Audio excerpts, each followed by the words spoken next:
warahmatullahi wabarakatuh.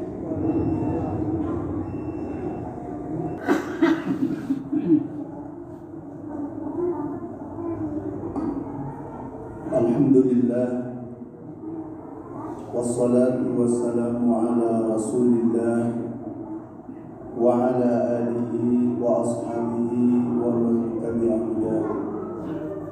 Asyhadu an la ilaha illallah wahdahu la syarika lah wa asyhadu anna Muhammadan abduhu wa rasuluhu alladzi la nabiyya ba'dahu.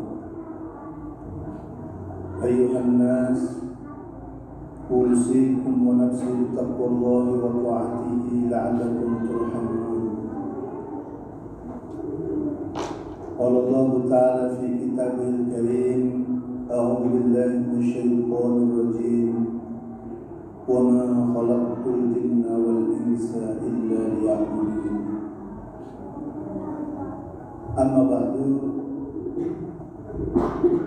hadirin kaum muslimin jamaah yang dimuliakan Allah Subhanahu wa taala. Dan intinya kita bersyukur kehadirat Allah atas limpahan nikmat yang Allah berikan kepada kita. Nikmat sehat, nikmat kesempatan, nikmat rezeki, dan banyak lagi nikmat yang kita rasakan, dan seandainya kita menghitungnya, tentu kita tidak akan mampu untuk menghitung betapa banyak nikmat yang Allah berikan kepada kita. Terutama nikmat yang paling besar adalah nikmat iman dan juga nikmat Islam. Salawat dan salam semoga Allah mencurahkan kepada panutan kita Nabiullah Muhammad sallallahu alaihi wasallam yang telah berjuang mendakwahkan Islam dengan segala pengorbanannya, dengan segala kecintaannya, dengan segala pemikirannya, dengan segala perjuangannya, dengan para sahabat, dan dilanjutkan dengan para tabi'innya. Alhamdulillah, cahaya Islam itu sampai ke dalam diri kita. Mudah-mudahan kita semua mampu merawat keimanan, keislaman yang telah dianugerahkan Allah Subhanahu wa taala kepada kita semuanya, sehingga kita mampu menikmati ibadah kita, menikmati manisnya iman kita di dunia ini dan juga tentunya hingga akhirat kelak. Di dalam menikmati ibadah kita, tentu beberapa hal atau faktor yang harus kita perhatikan.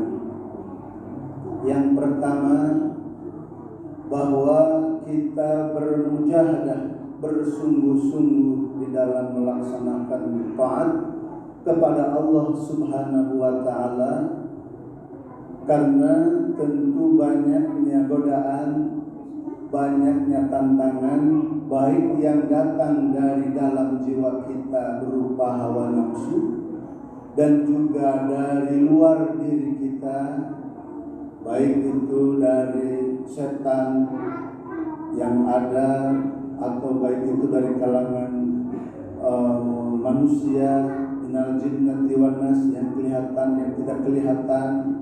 Bahkan ada yang merencanakan memusuhi umat Islam agar tidak melaksanakan aturan Allah, agar tidak melaksanakan ibadah, agar mereka jauh dari Allah, agar mereka menjadi pengikutnya. Begitu seperti yang diutarakan setan atau iblis ketika dilaknat oleh Allah SWT, dia berjanji bahwa akan menyesatkan kita semua dari jalan Allah SWT. Hadirin yang dimuliakan Allah SWT, tentu untuk meraih nikmatnya ibadah perlu adanya sungguh-sungguh atau mujahadah. Karena godaan dari dalam sangat kuat, hawa nafsu yang ada di dalam diri kita, baik itu mulai dari nafsu ammarah yang senantiasa menyuruh kita kepada keburukan, nafsu lawwamah. Tentu kalau sudah kita terbiasa mengendalikan hawa nafsu sampai ke dalam tingkatan nafsu yang menghina.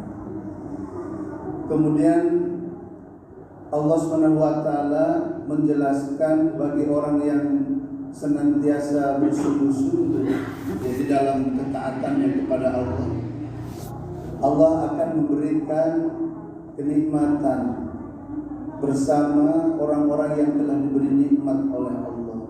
Mayyatillaha wa rasulah faulaika ma'alladzina an'ama Allahu 'alaihim minan nabiyyin was-siddiqin was-syuhada was-shalihin wa hasuna ulaika rafiqa.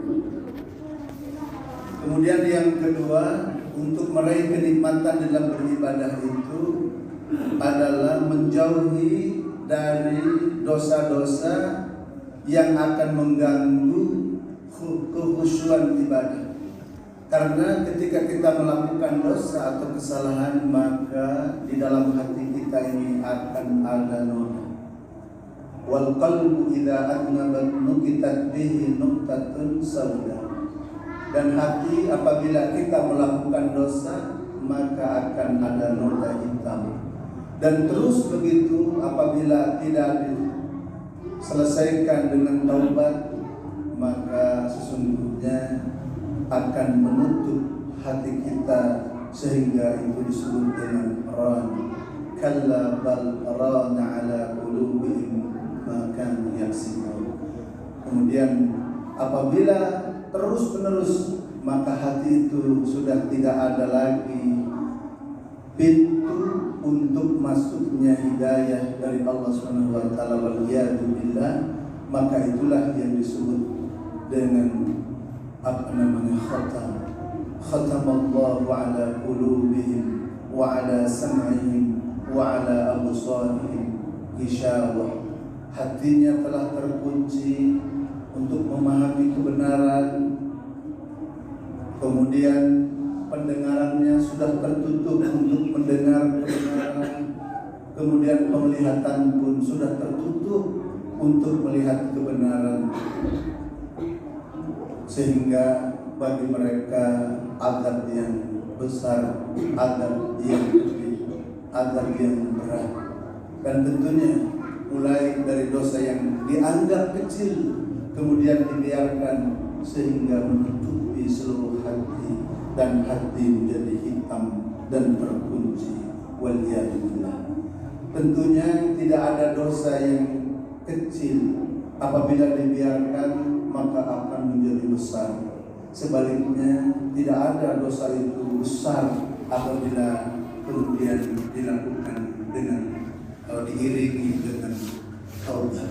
Maka apabila kita melakukan kesalahan dan dosa, sebagaimana tentu sebagai manusia tidak luput dari kesalahan dan dosa, maka hendaklah kita mengiringi dengan kebaikan. Sebagaimana sabda Rasulullah, atbi'is sayyi'atil hasanah tamhuha. Iringilah keburukan, kesalahan dengan kebaikan, tamhuha, maka kesalahan yang kita lakukan akan dihapus oleh kebaikan yang kita lakukan. Begitu pula tentu sebaliknya. Jangan ketika kita melakukan kebaikan kemudian diikuti dengan kesalahan, dan itu juga akan membakarnya sebagaimana api membakar kayu bakar. Oleh sebab itu, maka sekuat tenaga kita mengurangi dosa-dosa dan kesalahan sehingga hati kita menjadi tentram, nyaman di dalam beribadah kepada Allah SWT, sehingga kita mampu menikmati ibadah kita. Kemudian yang ketiga, untuk menikmati ibadah kita adalah bagaimana kita jadikan pribadi ini menjadi sosok yang berkarakter, yang berakhlak yang mulia, atau memiliki akhlak yang mulia. Ibadah kita bukan karena ikut-ikutan kepada yang lain, namun tentu ibadah kita ikut kepada perintah Allah dan juga apa yang dicontohkan oleh Rasulullah Sallallahu Alaihi Wasallam. Apatah lagi tentu di akhir zaman ini banyaknya fitnah, banyaknya ujian, maka apabila kepribadian kita ini lemah, maka tentu kita banyak mengikuti sesuatu yang tidak jelas. Umat Islam sudah memiliki prinsip yang jelas di dalam beribadah, bertauhid kepada Allah Subhanahu wa taala, beribadah sesuai dengan yang dicontohkan oleh Rasulullah, sesuai dengan perintah Allah. Maka apabila pegangan ini tidak kuat, maka tentu akan mudah tergoda. Bagaimana dulu Rasulullah SAW ketika berdakwah di Makkah, beliau gencar melaksanakan dakwah dan sudah memperlihatkan hasil yang baik, sudah memulai banyak orang yang mengikuti. Orang-orang Quraisy mulai melirik bagaimana agar dakwah Rasulullah ini agar bisa dikombinasikan dengan ibadah mereka.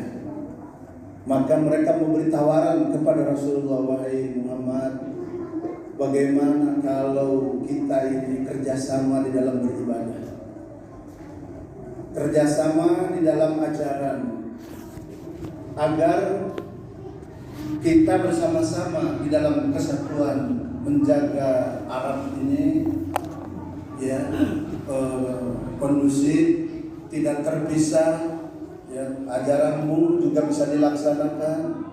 Oleh sebab itu bagaimana kalau kami menawarkan kita beribadah gantian, setahun kita beribadah sesuai ajaran Muhammad, kemudian tahun depan kalian melaksanakan ibadah seperti yang kami laksanakan. Maka Allah Subhanahu wa taala menurunkan ayat, "Qul ya ayyuhal kafirun la a'budu ma ta'budun wala antum 'abiduna ma a'bud wala ana 'abidun ma abattum wala antum 'abiduna ma a'bud lakum dinukum waliyadin." Di dalam seperti ini tidak ada toleransi untuk mencampur adukan ibadah, untuk mengikuti ibadah gaya mereka, untuk mengikuti ibadah gaya orang yang bukan sesuai aturan Allah. Tegas Allah SWT menyatakan kepada Nabi Muhammad, "Qul," katakan wahai Muhammad kepada orang kafir, "Ya ayyuhal kafirun." Tentunya segala bentuk kekafiran siapapun itu, "La a'budu ma ta'budun." Aku tidak akan menyembah apa yang kalian sembah. Ini prinsip. Tidak boleh dengan alasan toleransi kita ikut beribadah dengan ajaran ibadah mereka. Siapapun dia dalam bentuk kekafiran, tidak ada toleransi. La a'budu ma ta'budun. Tentunya bukan hanya ibadah ritual kepada Allah, tetapi ibadah-ibadah di dalam Islam sudah jelas. Maka jawabannya la a'budu ma ta'budun. Aku tidak akan menyembah apa yang kalian sembah. Wala antum a'biduna ma'abud. Dan kalian pun pasti tidak akan bisa menyembah apa yang kami sembah, karena kalian punya aturan sendiri. Maka ketika diajak untuk beribadah dengan ajaran kami pun pasti kalian itu akan membawa ajaran kalian sendiri. Maka di akhir ayat itu, lakum dinukum waliyadin. La a'budu ma ta'budun wala antum 'abiduna ma a'budu wala ana 'abdu ma abattum. Nah, ini diulang-ulang sebagai bentuk penegasan bahwa ibadah itu memang harus sesuai dengan apa yang diperintahkan oleh Allah, tidak mungkin dicampur dengan ajaran-ajaran kekafiran, apapun itu namanya, bagaimanapun itu bentuknya. Maka di dalam ibadah ini lakum dinukum waliyadin, itulah yang namanya toleransi. Kita tidak mengganggu ajaran orang lain, silahkan beribadah dengan ajaran kalian, dan mereka pun tidak mengganggu ibadah kita. Ya, bukan toleransi kita ikut-ikutan ya dengan ajaran mereka, dengan budaya mereka. Itulah yang mereka inginkan. Dan Allah menegurnya. Walan tarda ankal yahudu walan nasara hatta tattabi'a millatahum. Tidak akan ridho orang Yahudi dan Nasrani sehingga kalian mengikuti millah mereka, mengikuti ajaran mereka, mengikuti budaya mereka, mengikuti gaya hidup mereka. Kalau kita sudah mengikuti, baru mereka ridho. Selagi kita ini berkomitmen dengan ajaran Islam, selagi kita berkomitmen dengan ibadah hanya kepada Allah, maka selama itulah mereka tidak akan ridho dengan kita. Oleh sebab itu, maka disinilah kita jadikan bahwa sosok pribadi kita ini adalah memiliki karakter betul-betul bahwa ibadah ini menjadi akhlak kita, menjadi kepribadian kita, sehingga kita betul-betul menikmati ibadah kita. Kemudian yang keempat, bahwasanya kita beribadah kepada Allah untuk menikmatinya, menjadikan ibadah yang kita lakukan sekecil apapun menjadi wasilah taqarrub kepada Allah Subhanahu wa taala, menjadi wasilah untuk mendekatkan diri kepada Allah Subhanahu wa taala, agar kita menjadi orang yang dicintainya, agar kita menjadi orang yang diperhatikan juga oleh Allah Subhanahu wa taala. Maka ketika kita mendapatkan musibah, mendapatkan kesusahan, kemudian kita bertawassul dengan amal yang kita lakukan, sebagaimana kisah 3 orang yang masuk ke dalam gua, kemudian mereka mencari pertolongan namun tidak ada karena batu sudah tertutup, maka tiada lain kecuali mereka menjadikan amal-amal kebaikannya ini akan disetorkan, dihadapkan kepada Allah. Ya Allah, saya sudah melakukan ini. Ya Allah, saya melakukan itu. Apabila yang salah saya lakukan ini, apabila yang saya lakukan itu adalah merupakan amalan yang Engkau cintai, maka ya Allah bukakanlah batu ini sehingga hamba bisa keluar. 3 orang menyebutkan amalannya masing-masing, dan akhirnya Allah SWT menggeser batu itu dan mereka bisa keluar dari kesusahan. Amalan ibadah yang kita lakukan dengan ikhlas, maka itu yang akan juga menjadi wasilah ya untuk kita mendekatkan diri kepada Allah Subhanahu wa taala, sehingga tentunya kita akan merasa nikmat. Karena apa? Karena ibadah yang kita lakukan akan menjadi modal kita untuk meratap memohon kepada Allah ketika kita membutuhkan sesuatu atau pertolongan Allah yang sangat mendesak, yang sangat darurat. Kemudian yang kelima, bahwa apa yang kita lakukan dari ibadah ini, kita yakini bahwa itu akan bernilai di sisi Allah Subhanahu wa taala, dan akan kita rasakan nilai kebaikan itu di dunia ini sekalipun. Mulai dari dunia akan kita rasakan ketika kita berbuat baik, maka insya Allah akan kita rasakan. Begitu pula sebaliknya, apabila kita berbuat keburukan, maka keburukan itu akan kembali juga kepada kita. In ahsantum ahsantum li anfusikum wa in asatum fa 'alaiha. Apabila kamu melakukan perbuatan yang baik, in ahsantum fa li anfusikum, maka kebaikan itu untuk dirimu juga. Wa in asatum, dan apabila kamu berbuat keburukan, berbuat kejahatan, berbuat kerusakan, maka fa 'alaiha, keburukan itu, kerusakan itu, kejahatan itu, maka akan kembali kepada dirinya. Hadirin yang dimuliakan Allah Subhanahu wa taala, mudah-mudahan kita dilindungi oleh Allah Subhanahu wa taala dari godaan-godaan yang tidak kita sanggup, kita mampu untuk memikulnya. Mudah-mudahan kita diberikan keistiqomahan oleh Allah Subhanahu wa taala.